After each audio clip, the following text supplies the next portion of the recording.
Em 1947, o público da Broadway vibra com uma constelação de jovens atores emergentes. Sua fonte de inspiração é o Actor Studio de Nova York.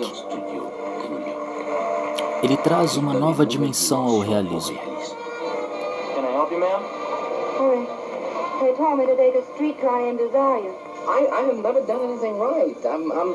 I've been going around with my head in a sling for years. Jared would pay to be lonesome. Do you know what I mean? Eles aplicam o famoso método que busca a realidade interior de seus personagens. Cada ator encontra seu modo de alcançá-la, mas abraçando tanta diversidade, este método se tornou a base de cada espetáculo, no teatro e no cinema. Na verdade, este método não nasceu com o Actor Studio.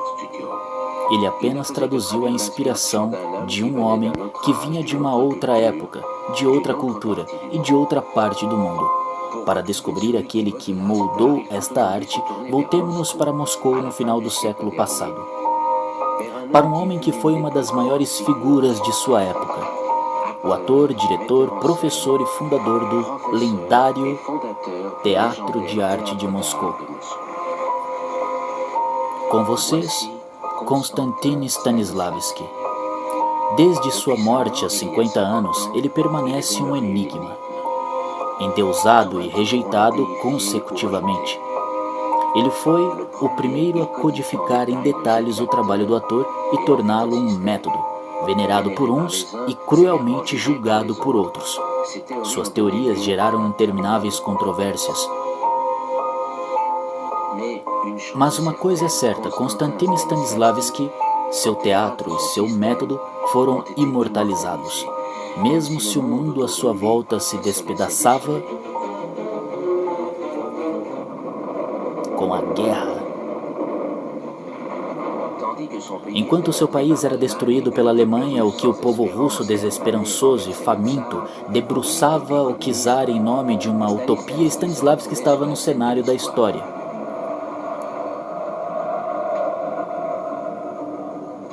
Lenin, em pessoa, protegeu Stanislavski dos fanáticos que ameaçavam expurgar o teatro profissional, a favor do novo e revolucionário proletariado.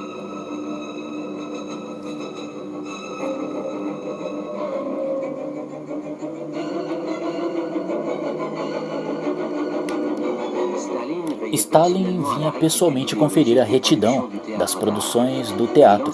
Lançou o método Stanislavski como um triunfo da sinceridade soviética e o impôs aos estudantes.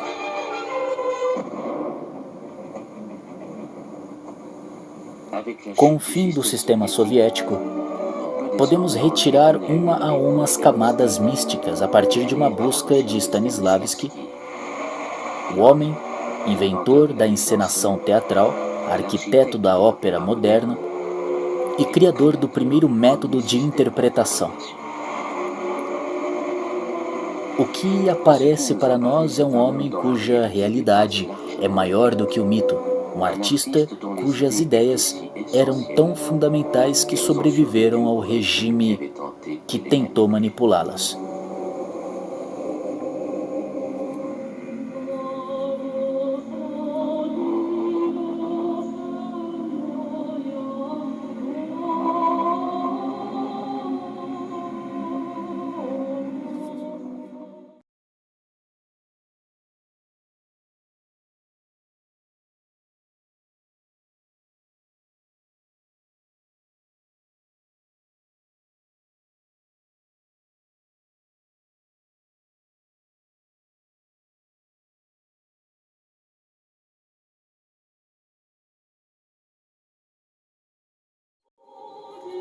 O século Stanislavski, os construtores de utopia.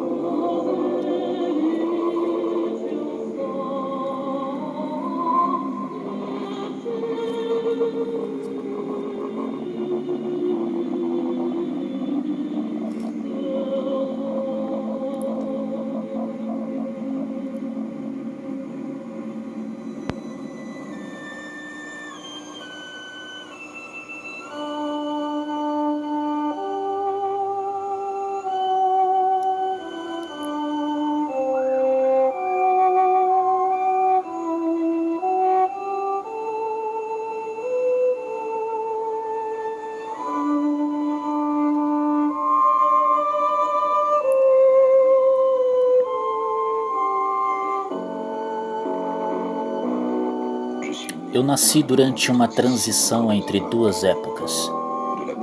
Da vela ao projetor elétrico, da carruagem ao aeroplano, da servidão ao bolchevismo.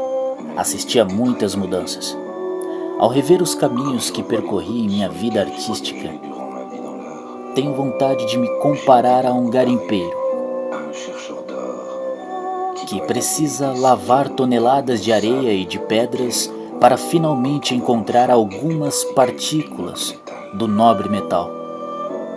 Como o garimpeiro, não pude levar aos meus herdeiros meu trabalho, minha pesquisa, minhas perdas, alegrias e decepções, mas apenas minhas poucas partículas de ouro, as quais precisei de uma vida inteira para encontrar.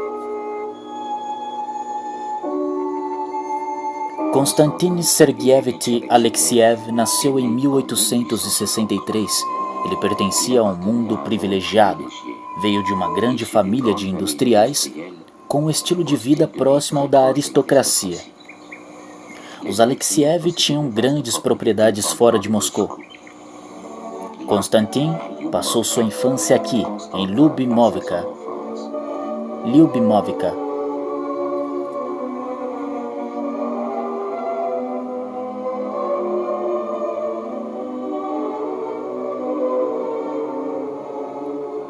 Ele era o segundo dentre 10 irmãos, menino de saúde frágil, com um defeito de fala, tímido, pouco à vontade na sociedade e fraco nos estudos. Ele não conseguia aprender nada de cor, apesar de toda uma vida nos palcos. Ele nunca pôde superar de fato este problema.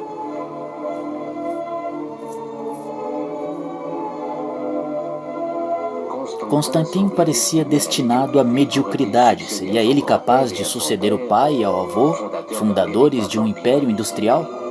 Os Alexiev dedicavam toda a sua energia para proteger as artes russas. As crianças cresciam em um ambiente de investigação cultural, a dança, a ópera, o teatro. Este era o mundo em que Konstantin poderia brilhar. Ele organizava espetáculos em família, copiava números de circo. Tudo isto era apenas uma deliciosa brincadeira, até o dia em que o pai de Konstantin mandou construir para eles em Lyubimovka, um teatro de verdade.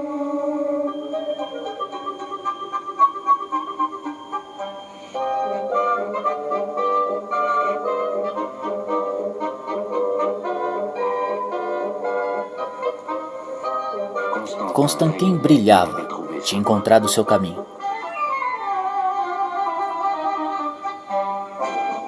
Logo ele criou o Círculo Alexiev. Era uma trupe de amadores formada por membros da família, amigos e vizinhos. Encenavam comédias e musicais. Konstantin, após tantas dificuldades na escola, saciava sua sede de conhecer as técnicas de teatro. Mandou construir outro teatro de 300 lugares, em sua propriedade próxima à Praça Vermelha. As festas dos Alexiev se tornaram famosas. Foram 10 anos de apresentações. Um de seus últimos espetáculos foi o famoso Mikado, de Gilbert e Sullivan.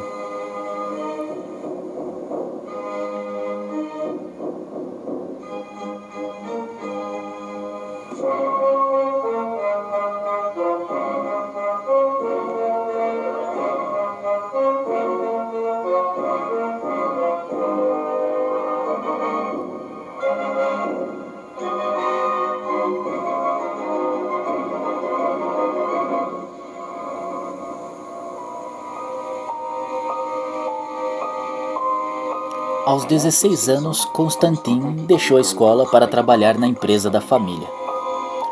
Nos 40 anos seguintes, ele dividiu seu tempo entre a indústria e o teatro. Ele dirigia a fábrica Alexiev de Moscou, onde produziam fios de ouro e de prata. Seus negócios o levavam para fora do país e ele acompanhava de perto o teatro europeu. Ele se entregou de corpo e alma ao turbilhão cultural de Moscou daquela época. Era o renascimento russo.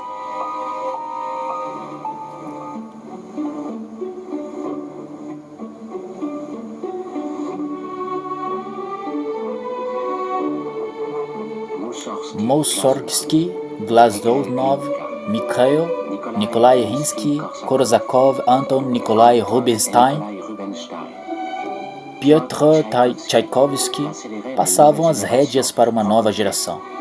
Prokofiev e Sergei Ravna, apaixonado pela dança, Konstantin não perdia um balé.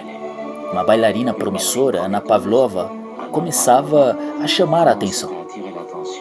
Sergei Diaghilev formava um círculo de artistas com os quais ingressou a sua aventura europeia. Mas de todos estes brilhantes artistas, era o jovem cantor de ópera Fyodor Chaliapin que mais fascinava Konstantin. Chaliapin parecia ter encontrado uma fonte mágica, inesgotável, da qual ele tirava sua inspiração.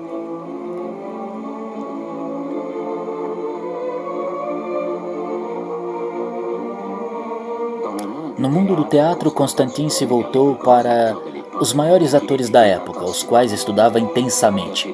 Com Fedotova, ele entendeu a necessidade de se comunicar com os outros atores. Olhe seu parceiro nos olhos. Ler é pensar em seu olhar e lhe dar a resposta de acordo com a expressão do seu rosto. Eleonora Duse era uma obra de arte. Bonita e feminina, ela era capaz de hipnotizar graças à sua calma e sinceridade. Quando menino, Konstantin colecionava retratos de Ernesto Rossi, estudava sua voz e seu ritmo. No momento lírico-poético de uma cena de amor, Rossi falava de maneira simples e sabia bem como fazê-lo. Tommaso Salvini era um deus no palco. Konstantin soube que, antes de suas apresentações, Salvini passava 3 horas em total solidão para captar a alma do personagem que ia interpretar. Konstantin anotava todas estas descobertas. Por que, ao ver Salvini, lembrei-me de Rossi e de todos os outros grandes atores que já havia visto? Porque pensei que todos tinham algo em comum. Algo que me parecia familiar e que só encontrei entre os atores mais excepcionais. Mas o que era isso?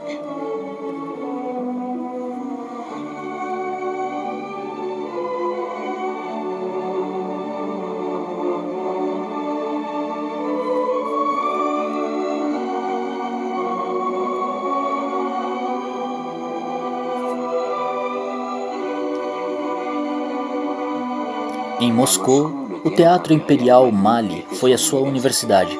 Para a trupe, Konstantin era apenas um rico herdeiro, mas seu talento e sua paixão pelo teatro fizeram-no ser aceito.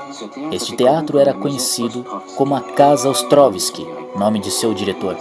Era um grande escritor dramático, cujas ideias sobre a reforma do teatro russo influenciariam muito Stanislavski.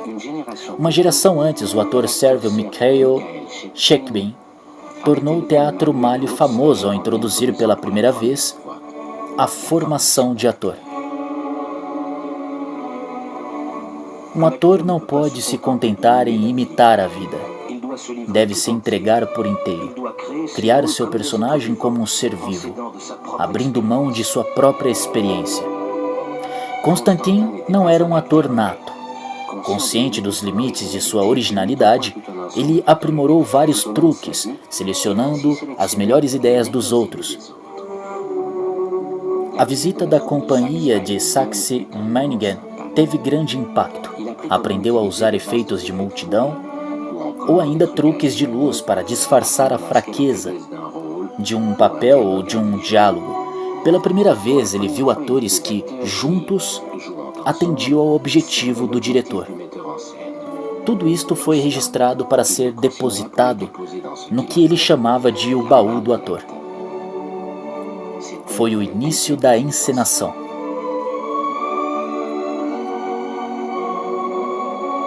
Konstantin aceitava todos os papéis, do medíocre vaudeville a operetas e comédias francesas, ousadas em teatros de segunda categoria. Ele escondia dos pais esta vida secreta, usando um nome falso escolhido em função de sua bailarina predileta, Stanislavskaya. Mas o estratagema não durou. Um dia seu pai o viu em cena de amor mais ousada. O choque foi intenso. Apesar disso, Constantin não foi banido do palco. Pelo contrário, foi obrigado a criar um círculo dramático digno deste nome e realizar um trabalho sério. Já conhecido demais para mudar de nome, Stanislavski começara de fato sua carreira de ator.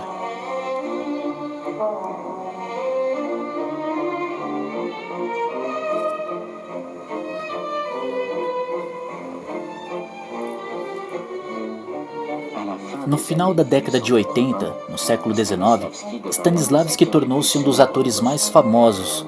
Ele fundou a Sociedade de Artes e Literatura e durante 8 anos apresentou 2 peças por semana. Ele exigia de sua trupe uma grande disciplina nos ensaios e uma dicção perfeita, o que era completamente novo na época.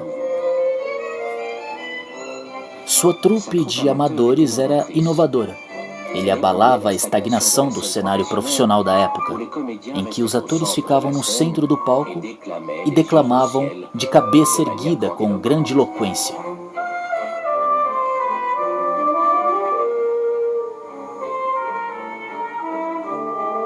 Naquela época, Stanislavski ainda tinha dificuldades ao interpretar um papel trágico. Suas lacunas literárias impediram-no de discernir a qualidade das peças. Ele se sentia mais à vontade em papéis de mata-mouros, mas, decidido a amadurecer, passou a interpretar papéis mais complexos. Aos 26 anos, apaixonou-se por Lilina, atriz amadora que abriu mão das convenções sociais para entrar em sua trupe.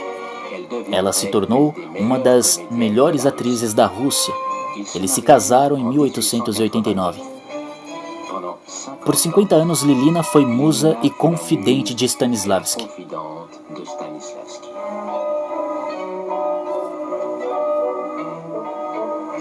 Aos 35 anos, Stanislavski passou por um período de crise. Ele não teria levado o teatro amador ao seu limite? Pensava em abandonar o palco para se dedicar mais à família e aos negócios. Mas, neste dia, ele recebeu um convite para almoçar. Era de Vladimir Nemirovich Danchenko, autor de teatro crítico e professor de arte dramática na Filarmônica de Moscou.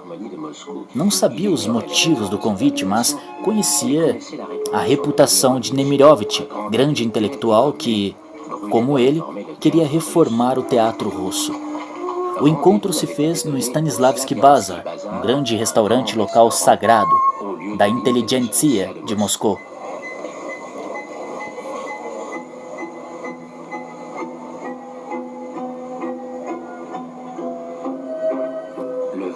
No dia 22 de junho de 1897, às 11 horas, eles se encontraram conscientes do que o destino havia preparado os dois para este momento, e que juntos iriam revolucionar o mundo teatral. Uma imensa tarefa os aguardava.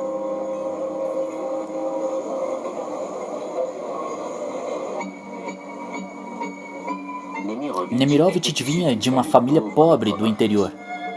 Ele conhecera a glória por sua autoria de romances de sucesso. Era universitário e adepto da escola psicológica de teatro. E procurava, acima de tudo, um sentido interior. Os objetivos dos autores dramáticos eram enormes. Ele tinha um sentido aguçado de qualidade literária e intuição para reconhecer novos talentos. As qualidades de ambos eram complementares. Eles tinham formado uma nova geração de atores e não gostavam de vê-los partir para o teatro profissional, cujos valores eles desprezavam.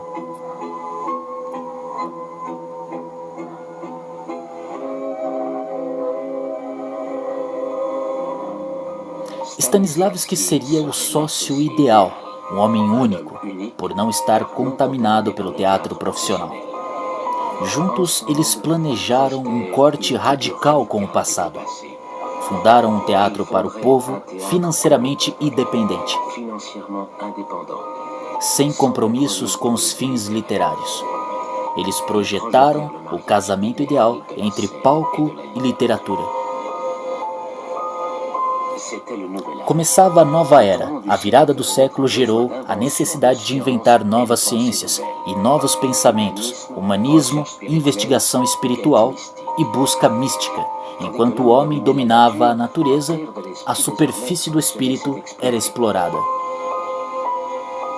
Apesar de a obra de Freud incomodar profundamente, não deixava de ser fascinante. Deixando o mundo da teoria, a ideologia de Karl Marx era posta em prática. A antiga ordem estava em mutação. Por que mesmo não aconteceria com o teatro? O mesmo. Já começava a anoitecer. Eles avaliaram todas as dificuldades que viriam a enfrentar, o peso do sistema imperial e a rigidez da censura, pois qualquer ideia nova era potencialmente perigosa. Dispostos a enfrentar o desafio, eles dividiram as tarefas.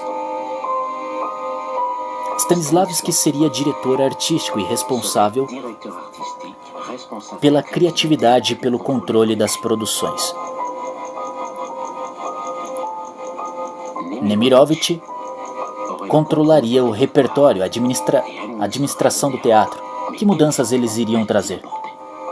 Iremos realçar o estatuto do ator, que até então nunca foi mais do que um servo. Pela primeira vez daremos camarins aos atores, um local de estudos e um foyer. Haverá disciplina, um código moral, uma participação rigorosa nos ensaios e nada de álcool. Chamaremos figurinistas, cenários serão desenhados e pintados por artistas. Todos, até os funcionários do vestiário, terão em comum o mesmo objetivo, a realização da grande arte. Este encontro foi o confronto de dois superegos. Prevendo futuros desacordos, eles redigiram um contrato, onde cada um poderia vetar a ação do outro. Este documento foi útil inúmeras vezes ao longo dos anos que se seguiram. O almoço havia durado 18 horas. Eles se tornaram lendas na história do teatro.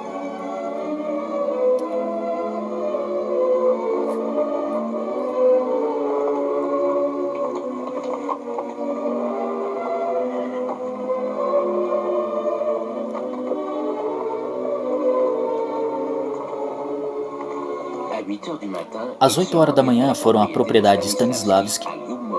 Eram em Lyubimovka.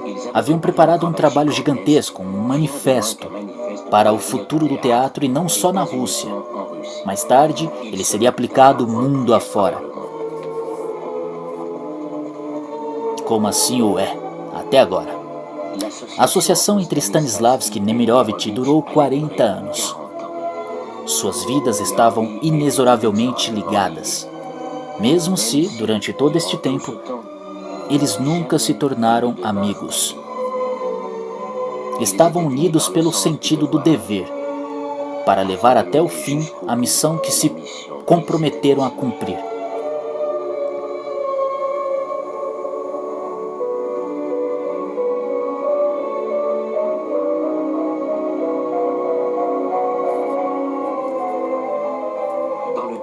No espírito mais puro da nova era, a trupe que montaram partiu para o campo, em Pushkino.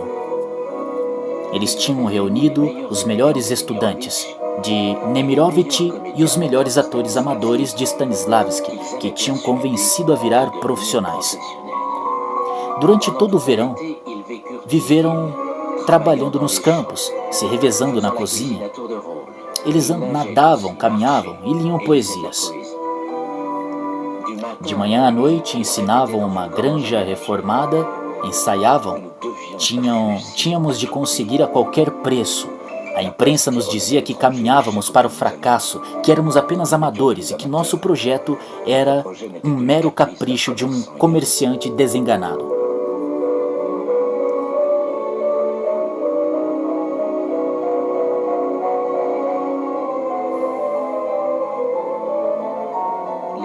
Os jovens estudantes que se tornaram os melhores atores da época se uniram a este grupo excepcional.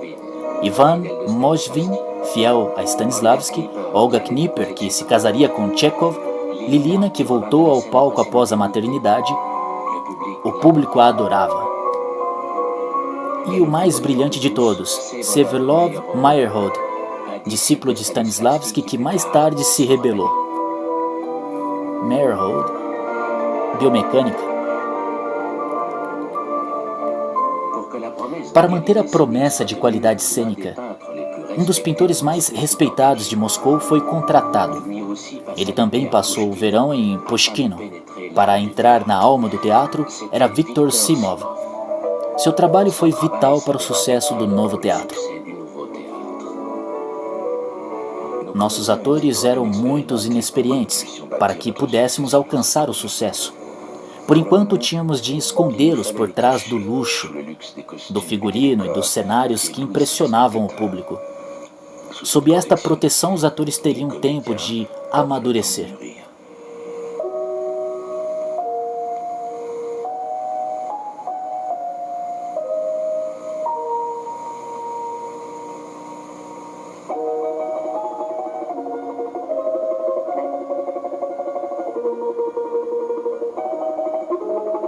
A primeira produção foi escolhida a dedo.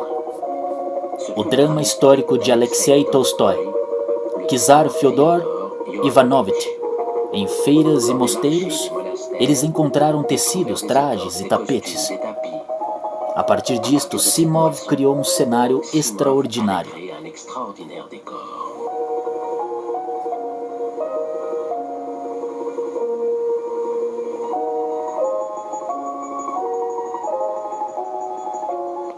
Para atingir um realismo histórico, quiseram que os atores sentissem a atmosfera da antiguidade russa. Eles visitaram catedrais do século XVI, campanários e kremlins.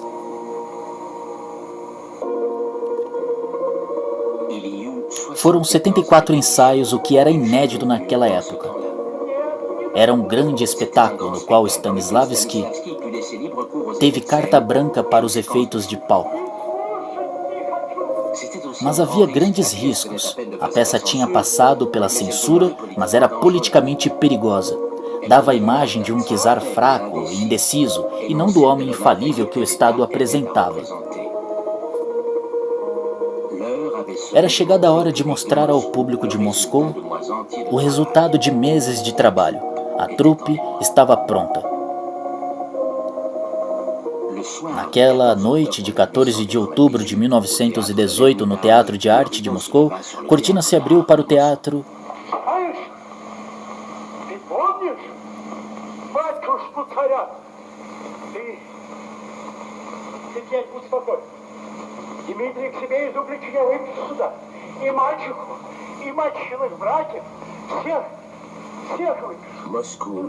Moscou nunca havia visto nada igual. A riqueza, tão pitoresca, a autenticidade. Ivan Moskin estava maravilhoso no papel de czar. Ele o representou por quase 40 anos e fez esta versão filmada nos anos 30.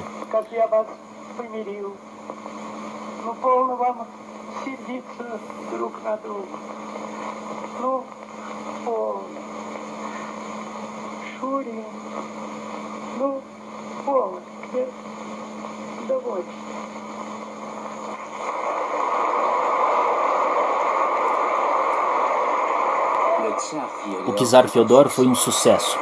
Moscou esperava que Stanislavski fracassasse, mas mesmo os críticos mais cruéis saudaram a audácia. O trabalho realizado e a criatividade da produção. Mas uma vitória não bastava, precisavam de uma série de sucessos. Mas seguiram-se vários fracassos. As produções mais promissoras foram proibidas pela censura. O teatro ficou sob alta vigilância. O público não vinha e parecia que esta corajosa empreitada chegaria ao fim antes do Natal.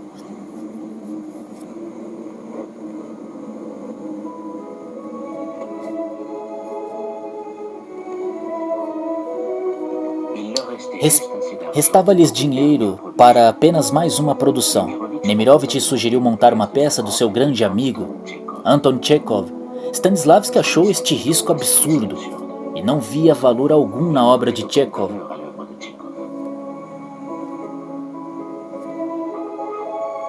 Chekhov se considerava um médico e depois escritor. Dava diariamente consultas gratuitas aos pobres em sua casa, aqui em Melikov, uma certa distância de Moscou. Ele se refugiou aqui para fugir da poluição da cidade. Em 1898, sua tuberculose atingira um estágio avançado. Ele tinha 38 anos.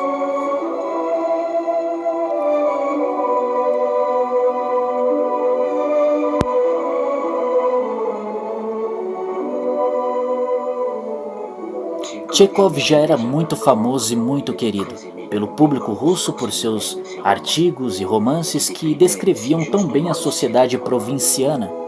Ele escrevia de forma impressionista, com toques delicados. Entrava nas profundezas da fraqueza humana, do absurdo e do sofrimento.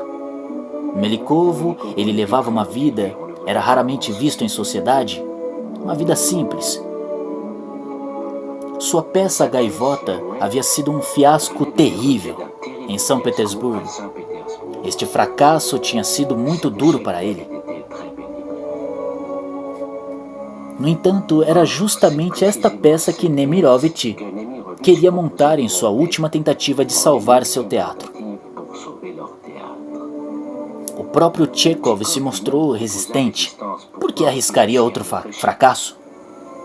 E estava preocupado em como Stanislavski interpretaria sua peça.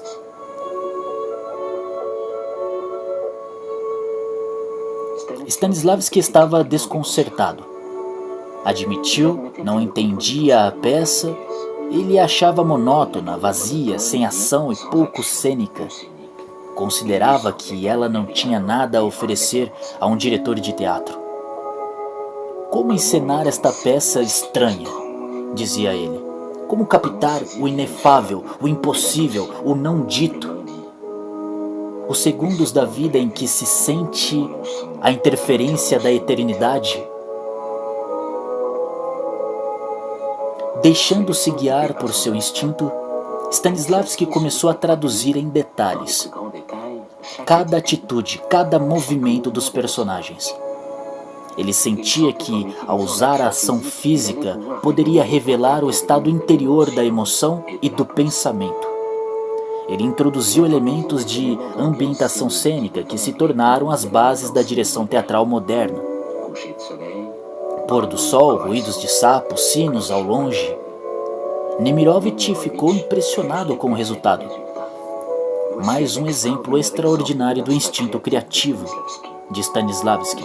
Apesar de ser pouco sensível a Chekhov, Stanislavski me enviou um material tão rico, original e profundo que só se podia admirar tanta imaginação. Chekhov não compartilhava do mesmo entusiasmo. Tinha uma visão diferente dos objetivos da peça e preocupava-se com os elementos trazidos por Stanislavski. Ele teve de partir para Yaita, sua saúde havia piorado. A peça estreou em 17 de dezembro de 1898. Os atores estavam tão nervosos que tomaram calmantes. Em cena, Stanislavski não parava de tremer.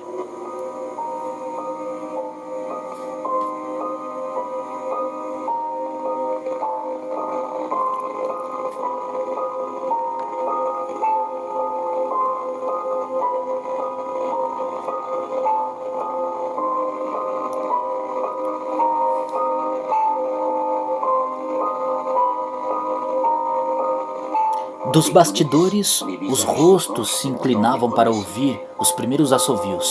Alguns atores começaram a chorar. Por causa da tensão, uma atriz desmaiou. Quando a cortina se fechou, todos ficaram petrificados. Nenhum ator pensou em fazer a reverência. Stanislavski estava desesperado.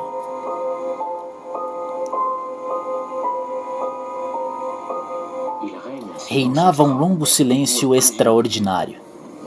Mas, de repente, o público se levantou. Os críticos subiram no palco para aplaudir. Cada um sentia a importância do momento. A partir daí, o teatro nunca mais seria o mesmo.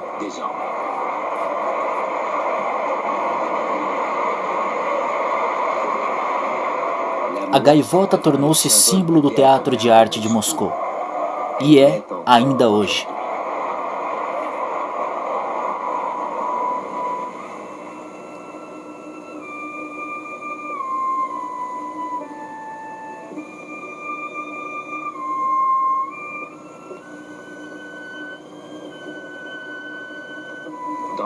No Império Russo, o século XX começava com dificuldades. Estava ocorrendo o impensável. Imenso, imutável e muito sofrido, o povo russo queria a emancipação. O governo não prestou a devida atenção, achava que a população continuaria a se submeter a uma política repressora. Aumentava o abismo entre ricos e pobres. O jovem czar Nicolau II não vira o perigo chegar. Estava longe demais de seu povo e muito indeciso. As bases dos novos partidos revolucionários estavam implantadas. As doutrinas do socialismo tinham o apoio da inteligentsia russa.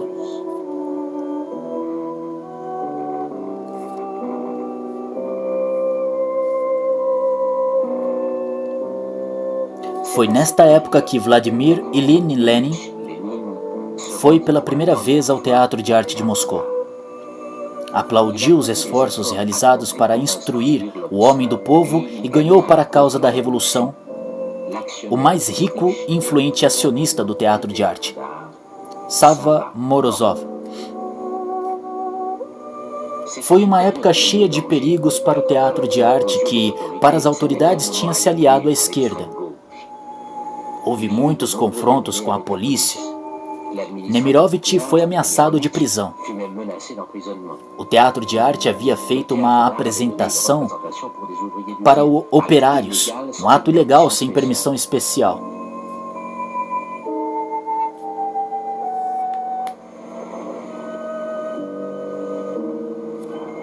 Foi neste clima que a trupe deixou Moscou pela primeira vez em 1900 para fazer sua primeira turnê.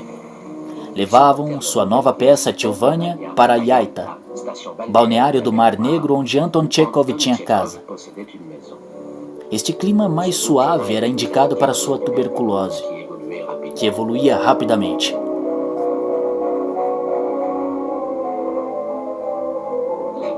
A mansão de Chekhov estava aberta para as maiores figuras da literatura, da música e das artes da Rússia. Leon Tolstói também estava lá. Apesar da idade avançada, ele era o escritor mais venerado do cenário literário. A alma da Rússia. Todos os escritores que estavam presentes em Yaita foram influenciados por ele. Fyodor Chaliapin também estava na casa de Chekhov, onde apresentou Sergei Rachmaninoff a Stanislavski. Foi a primavera do nosso teatro, os momentos mais raros e alegres. Havia atores e músicos, diariamente nos encontrávamos na casa de Chekhov, que nos esperava para almoçar. As conversas me abriram os olhos para muitos assuntos. Mais tarde percebi sua importância para um diretor de teatro.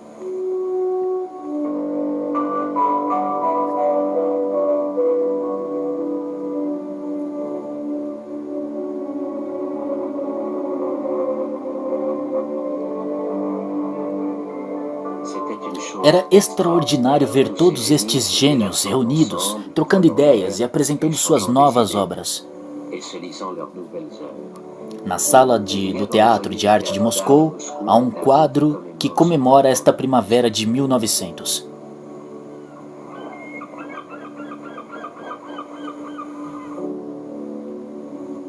O principal motivo de sua ida a Yaita era mostrar Tchilvania a Chekhov, que estava doente demais para ver a peça em Moscou. Ao interpretar Astrov, Stanislavski revelou seu melhor papel de todas as peças de Tchekhov. Ele criou uma tensão interior poética, corajosa e cínica também.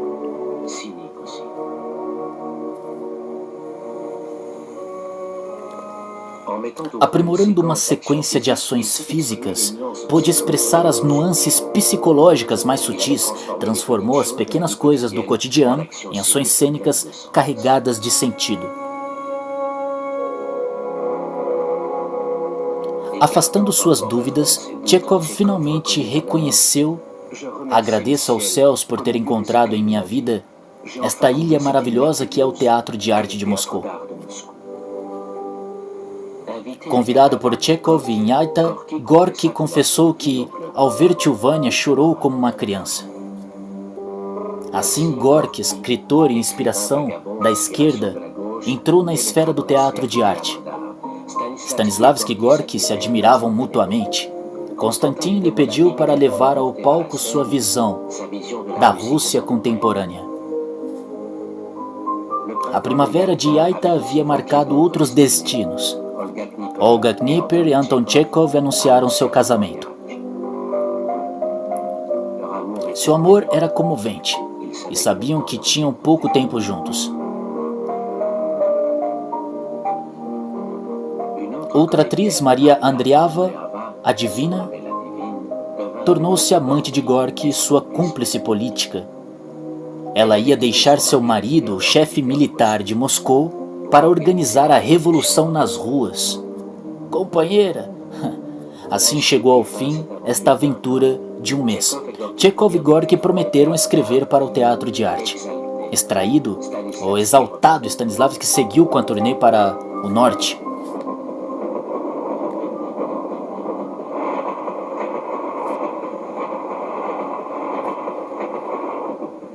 Algumas semanas depois surgiram tensões que ameaçaram deslocar o teatro. Enquanto Stanislavski era levado por uma onda de sucesso criativo, o teatro perdia dinheiro. Seu rico acionista Sava Morozov, com milhares de rublos, mas controlava os negócios de perto e exigia um direito de apreciar o repertório. Nemirovich achou que Morozov tinha a intenção de usar o teatro para fins políticos e temia ser afastado. Para evitar as tensões, Stanislavski se refugiou em sua nova produção, The Snow Maiden, de Ostrovsky.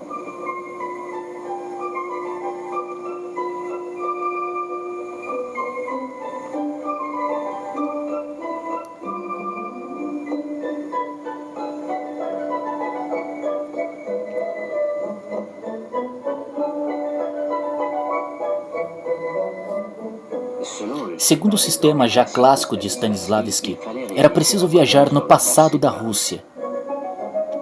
Eles partiram para as cidades antigas de Arkhangel. Stanislavski queria produtos locais, roupas autênticas, pediu a Simov que The Snow Maiden, um conto, um sonho, uma saga nacional. Ele queria criar o realismo fantástico.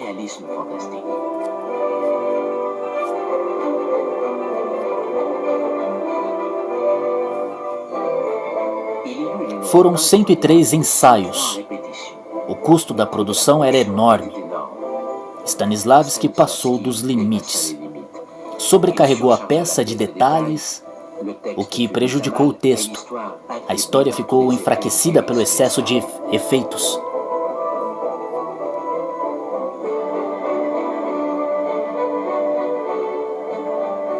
A peça só foi encenada 21 vezes antes de ser cancelada.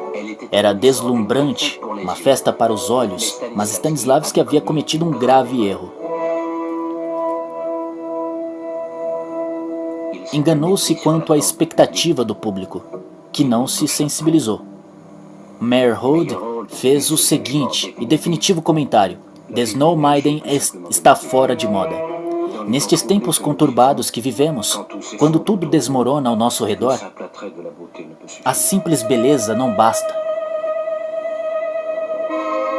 Apesar disso, em poucas semanas, Stanislavski se tornaria um herói do povo. aconteceu em São Petersburgo, em uma época de greves, manifestações e represálias brutais por parte da polícia. Partidário de Lenin, Sava Morozov financiava jornais subversivos.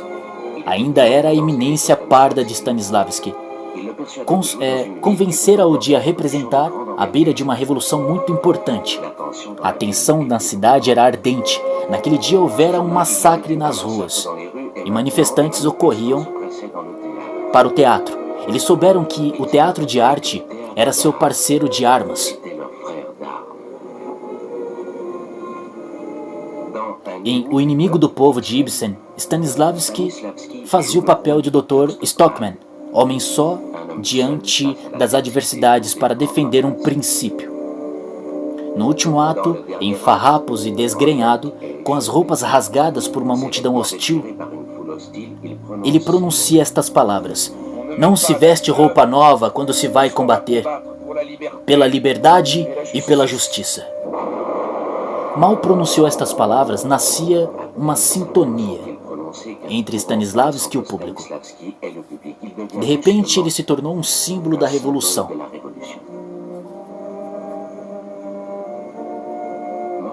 Morozov estava feliz por ter vencido a batalha. No plano da criação, com Stockman, ele percebera o poder do teatro de arte como ferramenta política.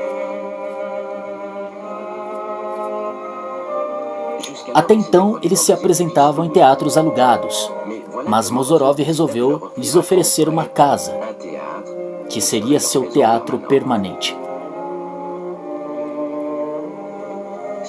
Hoje ainda é o Teatro de Arte de Moscou.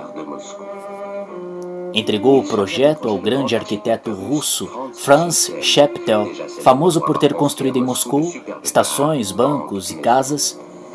Sua obra é um dos mais belos exemplos de Art Nouveau na Rússia. Nouveau.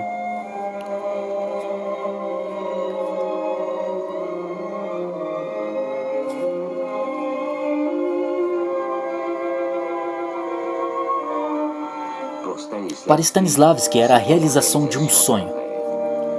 Não só ele ganhava um teatro próprio, mas um teatro em que os gastos foram concentrados no palco e no espaço reservado aos atores.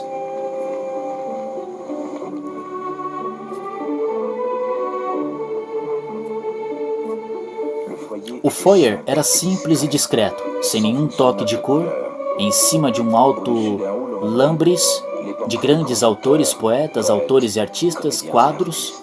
Morozov mandou construir um dos teatros mais sofisticados da época. Palco giratório, raríssimo naquela época e no mundo.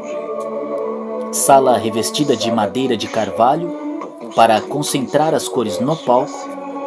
Iluminação comandada por uma mesa elétrica, tudo em nome da arte.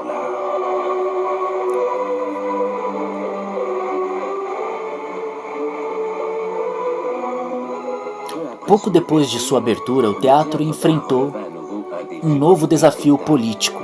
Montou as obras de realismo social de Maxim Gorky, um homem que acabara de sair da prisão, sob constante vigilância policial. Ao mesmo tempo, era uma figura ilustre, o queridinho da inteligentsia. Ele havia situado a peça Ralé em um meio de ladrões, mendigos e prostitutas. Queria envergonhar uma sociedade em que tantas pessoas viviam como farrapos humanos.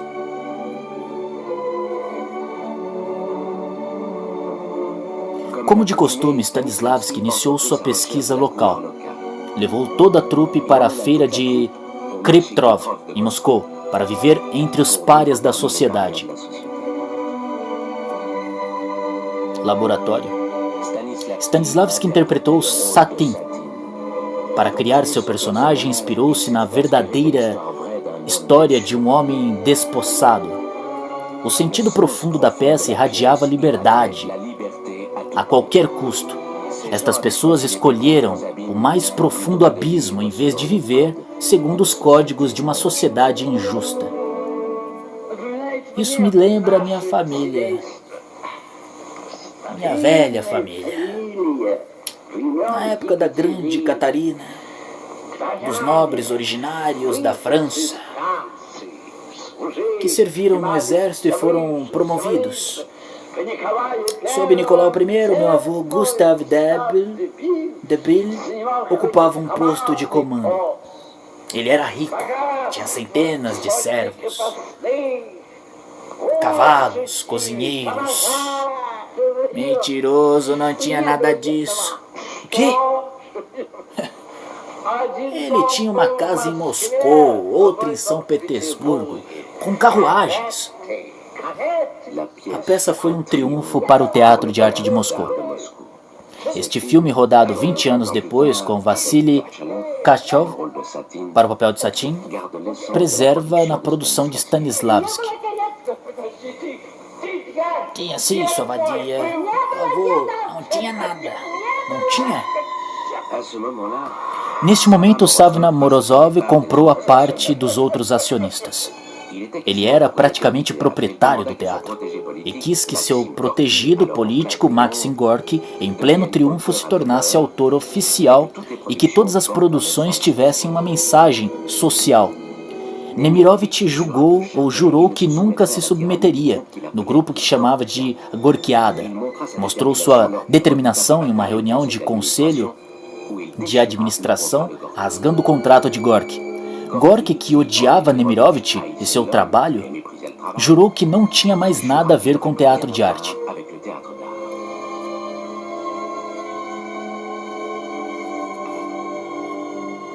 Morozov cortou seu apoio financeiro. Durante meses, ele fugiu da polícia secreta, acusado de proteger terrorista. Seu corpo foi encontrado em um hotel em Nice. Declararam que ele havia se suicidado. Mais uma vez o teatro apelou para Chekhov. Mais preocupado do que nunca, o autor mandou-lhes o manuscrito de sua nova peça, O Jardim das Cerejeiras.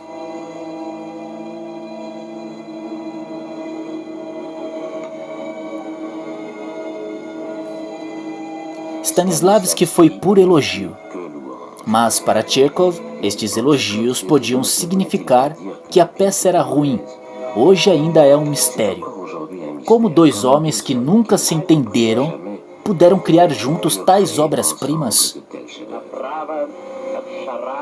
Logo surgiram desacordos. Chekhov pensava sinceramente ter escrito uma comédia. Stanislavski produziu um drama psicológico. Ele transcreveu a motivação interior dos personagens com a minúcia de um romancista e dirigiu a encenação com a dimensão cinematográfica.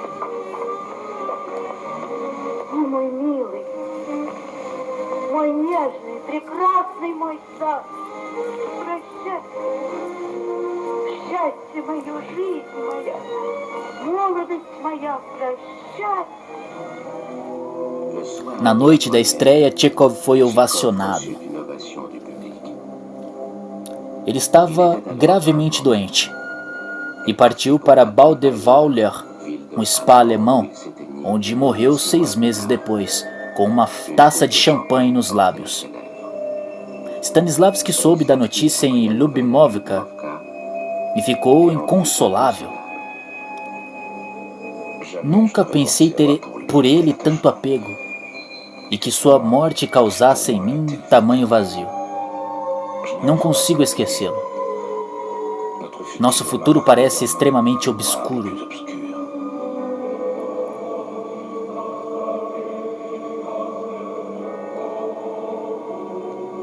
O corpo de Chekhov foi trazido de trem para a Rússia em um vagão cheio de ostras francesas.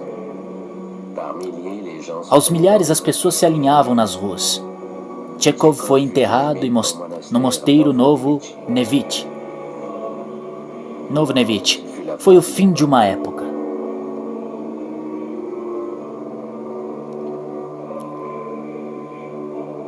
Stanislavski entrou em uma crise profunda. Ele já tinha perdido seu amigo Morozov, suas 2 inspirações o haviam deixado. Gorky, que fugira para o exílio, e agora Chekhov. Quais seriam os novos autores? qual seria a nova geração, que levaria sua criação para uma nova dimensão. Ele não via ninguém. É triste pensar em nosso teatro. Ele não vai sobreviver por muito tempo. Teu desânimo correspondia desespero que varria uma guerra contra o Japão que seria uma bagatela, tornou-se uma humilhação nacional. A frota bálica ou báltica foi afundada em 170 mil vidas foram perdidas em Lübchen. No teatro de arte, as hostilidades aumentavam. Stanislavski e Nemirovich se escreveram cartas amargas. Konstantin Sergeyevich, sem ninguém para controlar o seu temperamento, você destrói as mais finas pérolas do seu talento. Qualquer produção sua estaria fadada ao fracasso, sem o meu controle literário e artístico. Talvez minhas ideias produziam uma colheita sem valor. Se precisam de mim, que me tratem como tato. Do contrário, Vladimir Ivanovich, que se livrem de mim, o mais breve possível, dizia ele. Outro episódio se somou a este clima sombrio. Em São Petersburgo, uma multidão de manifestantes pacíficos foi abatida pelas tropas imperiais. Era dia 22 de janeiro de 1905, Domingo Sangrento, como ficou conhecido.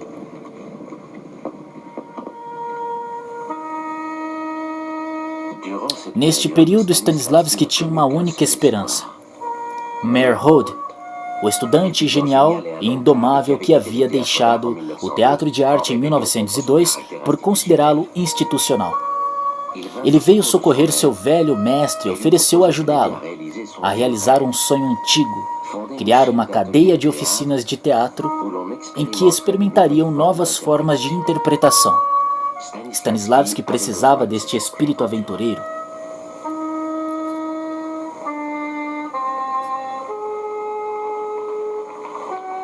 Em toda Moscou, ele procurou o local adequado e oficialmente ligado ao teatro de arte para alimentá-lo com novas ideias. Gastou uma fortuna para equipar um estúdio de teatro na rua Povarskaya. Meyerhold tinha total liberdade artística. Mas o sucesso esperado não veio. O estúdio serviu apenas como trampolim para as ideias de encenação de Meyerhold. Não houve revelações artísticas. Decepcionado com seu aluno, Stanislavski fechou o estúdio. Meyerhold foi viver seus sonhos sozinho. Eles ficaram 30 anos sem trabalhar juntos.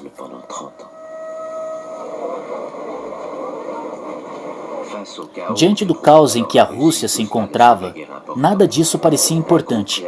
Um grupo reacionário de extrema direita assombrava as ruas e atirava nos bolcheviques. Correu um boato de que o teatro de arte seria atacado. Era um alvo fácil por seu vínculo com a esquerda. Formaram um grupo de defesa no teatro e planejaram fugir do país. A partida se fez secretamente. Eles levaram os figurinos, mas tiveram de deixar os cenários.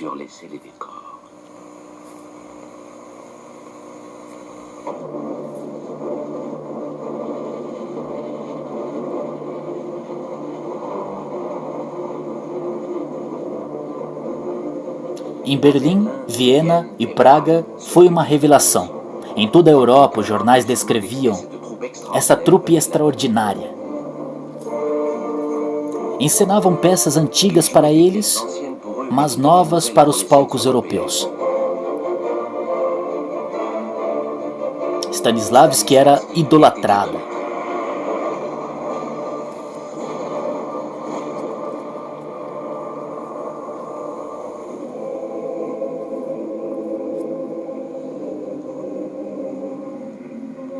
Mas ele não estava feliz.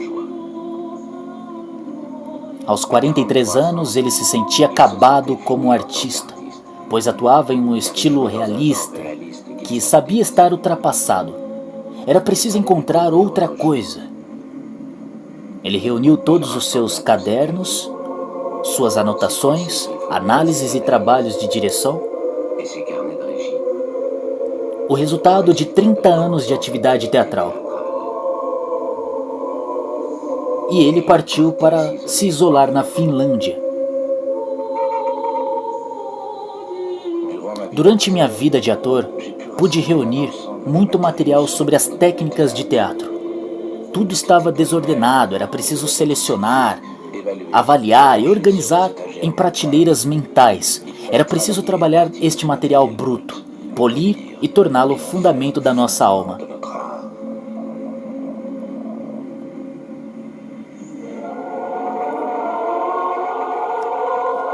Primeira parte. Século de Stanislavski.